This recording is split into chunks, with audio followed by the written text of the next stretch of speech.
All this time and throughout the whole rehab process, you can still be running as long as you're doing your running in a way that you don't have any pain. What is runner's knee?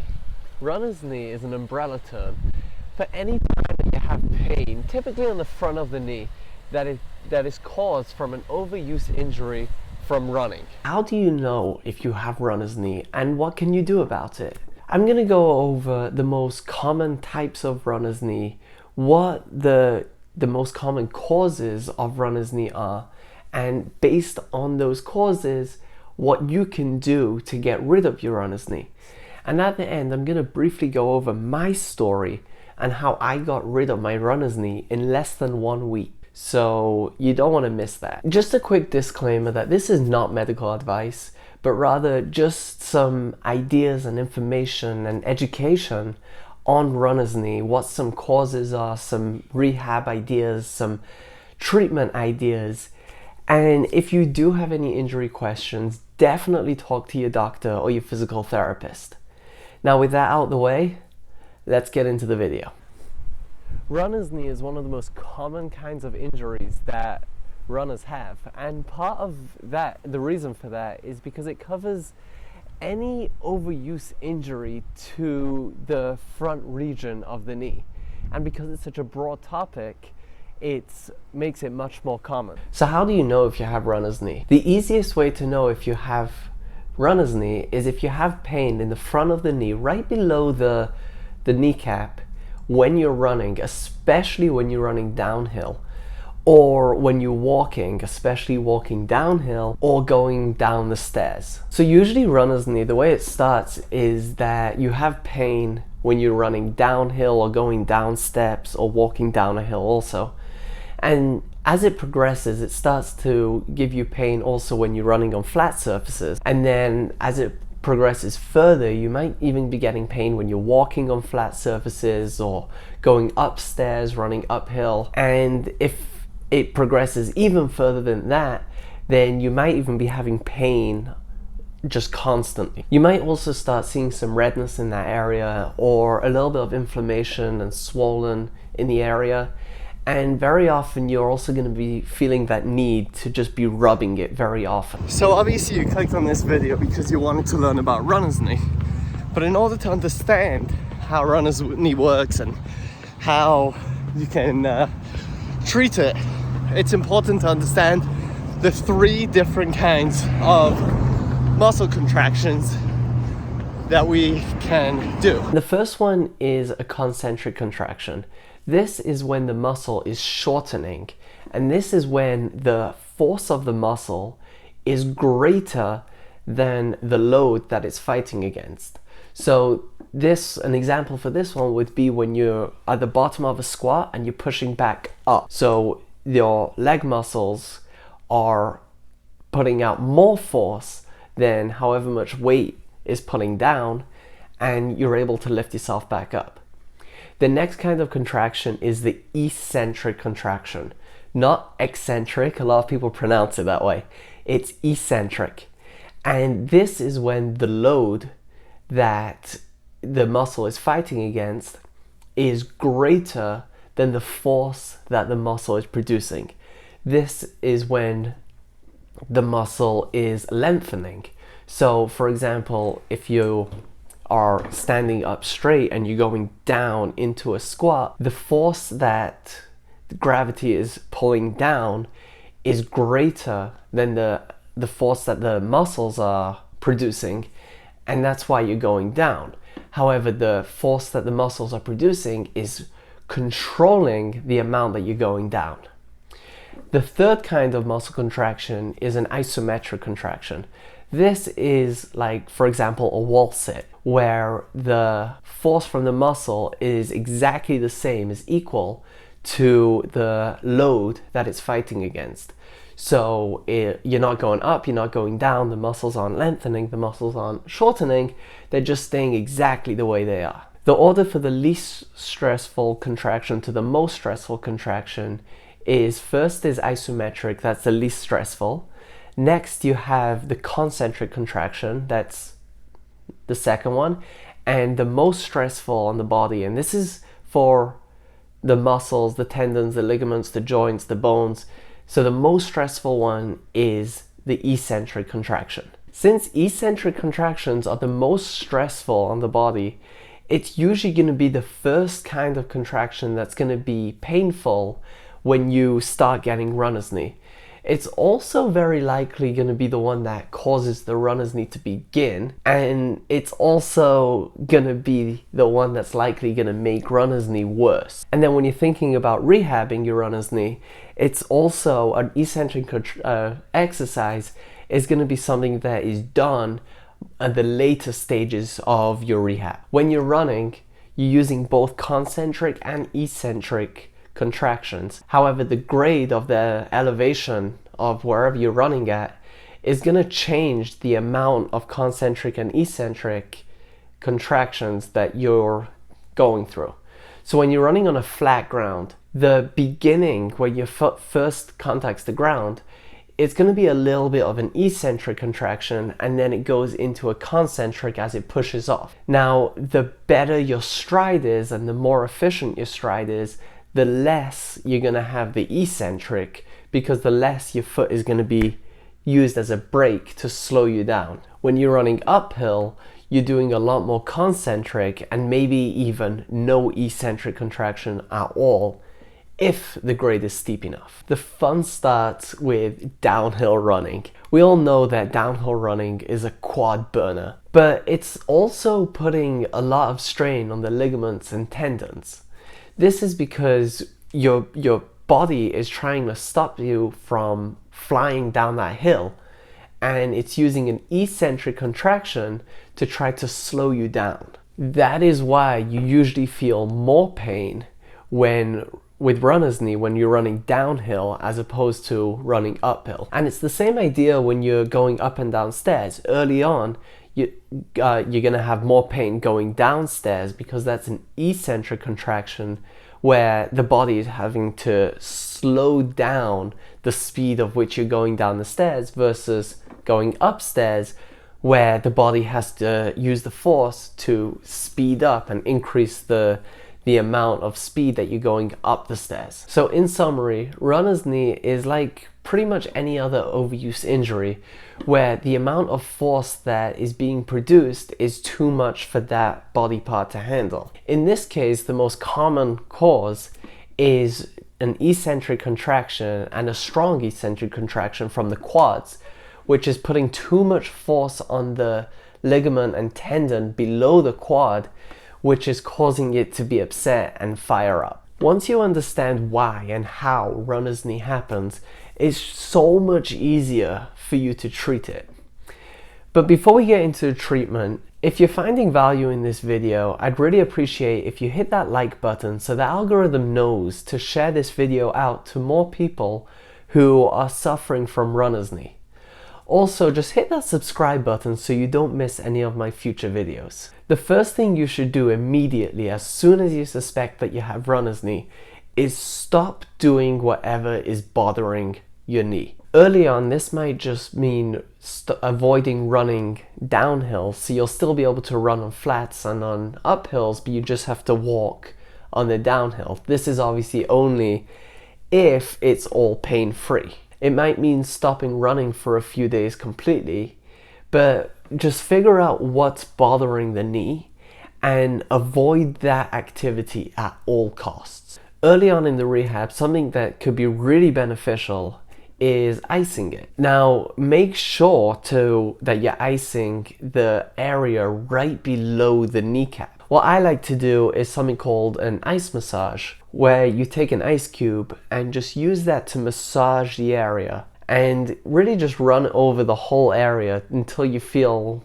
numb. Another thing you can do is a cross friction massage. So point your finger perpendicular to your leg, the length of your leg, and just run your finger over that little area below the kneecap. Now, I apologize, but I've run out of time, so I'm gonna have to continue recording tomorrow. And we're back. Well, it wasn't the next day, and it's been a couple days, but you know, that's what happens with life.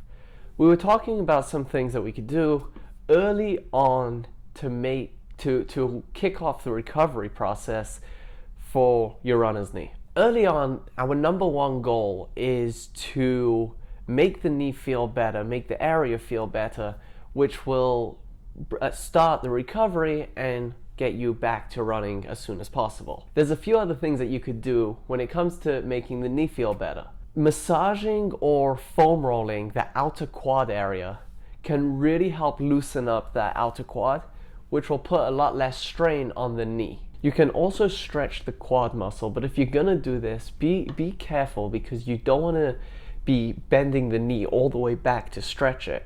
What you wanna do is stretch in more of a lunge position, and this is gonna put less stress and less strain on the knee itself.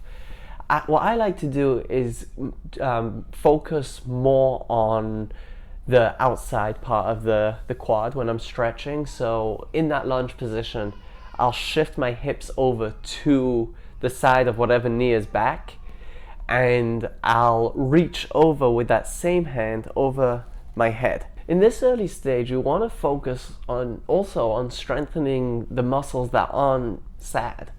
The main upset muscle in this situation is going to be the quad muscle.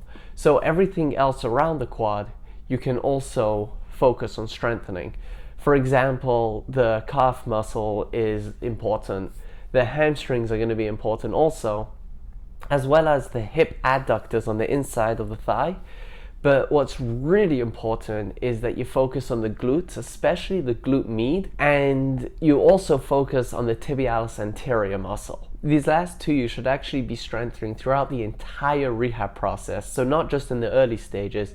And honestly, you should be doing it way past the injury, forever to a certain extent, to prevent future injuries. Just remember that the exercises you choose to do are based on your level of injury as well as where you are in the rehab process. There's also no one size fits all when it comes to injury rehab. Every person is unique. Every injury is unique. So you may be having no pain with one of the exercises from a later stage that I go over, and you may be having pain with some of the exercises from one of the earlier stages. This doesn't mean that you're broken or anything. It's just that for your situation, that's how you have to address your injury. The stages that I'm going to be talking about are just more of a general idea of what's typical when it comes to rehabbing from a runner's knee injury. So once you're done with this early stage of calming down the area and, reducing the redness and the inflammation and the swelling, and you feel like you're ready to progress to actually strengthening and moving on through the rehab process, the first group or type of exercise that we want to start with is wall sits. This exercise, it targets the quads, but it doesn't put too much strain on it, especially if you don't go too far down. You can also start doing some very gentle concentric exercises. For example, just basic leg kicks.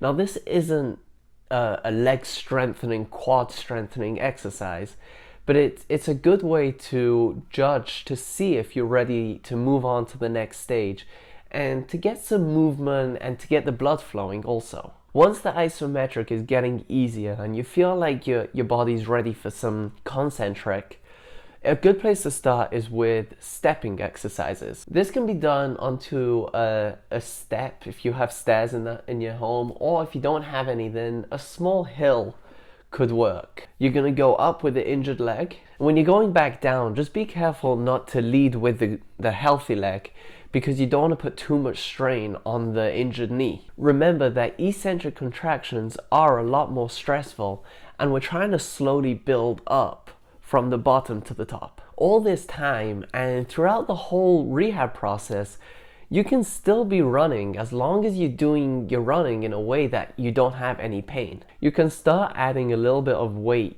to your step-ups, but really start light.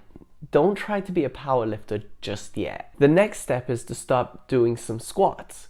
You want to start easy, and you want to also focus on starting with the concentric. So use your hands to help you lower down, and then use your legs to come back up. If you want to regress this a little bit more, you can start also with wall slides or wall squats, however you want to call them, which is the same as a squat, just leaning back against the wall. In this stage, you can also be doing some hip hikes and deadlifts and single leg deadlifts to focus on hip strength and stability. Once the concentric squats are easy, then you can start doing the irregular squat of just going down and back up the whole time using just your legs with no hand. And to progress that, you can obviously add some weight, which again, start light and build up from there. Once all this is feeling good and you're walking with no pain, you're able to go upstairs with no pain, you're probably able to run on flat ground with no pain, then it's time to start doing some knee strengthening exercises. I like to start with lateral step downs. What's important is that you focus on keeping a stable hip and a stable knee. Let all the motion come from the knee and not from dropping the hip down like we were doing with the hip hikes. Also, make sure that your knee is staying straight in front of you and your foot arch isn't collapsing too much. And it's really important to mention that with any of these eccentric exercises, the slower and more controlled you do them, the better off you are. After you're done with the lateral step downs, it's time to move on to the anterior step downs. This is a really important exercise because, like the lateral step downs, it's eccentrically down and then concentrically up, but this is the exact same motion and direction of running. Don't be afraid to let your knees go in front of your toes. To progress this exercise, you can either use a higher step, so you're going to be going further down, or you can add a little bit of weight. The next thing you could do is to go down a flight of stairs slowly. I don't have any stairs in my house, so what I like to do is use my driveway, which is on a slope, and I'll just very slowly walk down the driveway, really focusing on each step and focusing on the controlled slow movement. Once all this feels good and your squat is all the way down and you're feeling better and you're ready to really start pushing it and start getting to a point of strengthening deeper into the motion of the knee, you can start adding some lunges. And it's really important that you allow your body to come all the way forward with your knee going in front of your toes. If that's too easy and you want to get even more of a bend in the knee, you can add a small wedge under the front foot, but this is only if you're ready for it. And that's going to help you get even more forward. And this is usually a good time to test your knee by running downhill a little bit faster and see if it can handle it. The next step in the rehab process is the plyometrics. One easy thing you can do is just simply jumping up and down, but keeping your knees slightly bent. Another thing you can do is jumping off a step that's a foot or two high and going straight into another jump. Once you've completed all these steps, there's one final step that you need to take, and that is to prevent future runner's knee from coming. The best way to do this is to continue progressing the exercises that target the knee itself as well as the muscles around the knee. You don't have to do every exercise every day, but find your weakness and turn that into a strength. The most important exercise for most people in terms of runner's knees specifically is the deep lunges, the toe raises, and both of the step downs. But you should really focus and find the exercises that are going to help you the most. And finally, to help prevent future runner's knee injuries, it really helps to improve your gait pattern and your running form. By decreasing the amount of braking force that you have each step, you're lowering the amount of eccentric contraction that the quad does each step, which is going to lower the amount of force and stress going through the knee and the muscles. So for my story and how I got rid of runner's knee in less than 1 week, it was not rocket science. The day I felt it, I right away cut any hills from my training and I lowered my weekly volume by about 20 or 30%. That day I also started doing ice massages as well as cross friction massage to that whole area. I did that for about a day or two. And since it was so early on in the process, I was able to start with the strengthening exercises, mainly the concentric strengthening exercises, pretty much right away. I also put kinesio tape on it. That's not something that you need to do for your rehab, but I just figured like I can, so why not? After a few days of that, I started doing some eccentric exercises, and voila, my runner's knee was gone.